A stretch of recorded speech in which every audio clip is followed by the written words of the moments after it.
బిడ్డను చేతుల్లో ఎత్తుకొని ట్రాఫిక్ క్లియర్ చేసిన మహిళా కానిస్టేబుల్. కాకినాడ సామర్లకోట రోడ్డుపై విపరీత ట్రాఫిక్ జామ్, అంబులెన్స్లు కూడా ఆగిపోయిన పరిస్థితి. తన డ్యూటీ కాకపోయినా బిడ్డను చేతుల్లో ఎత్తుకుని చిరునవ్వుతో ట్రాఫిక్ క్లియర్ చేసిన రంగంపేట పిఎస్ మహిళా కానిస్టేబుల్కు హ్యాట్స్ ఆఫ్. మానవత్వానికి నిలువెత్తు నిదర్శనం.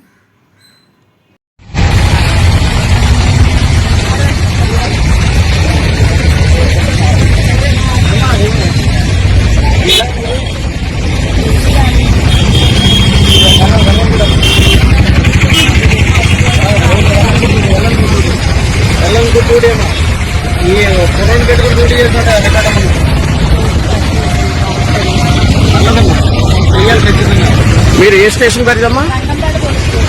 ఎందుకు ఎక్కడ మీరు విధులు నిర్వహిస్తున్నారు?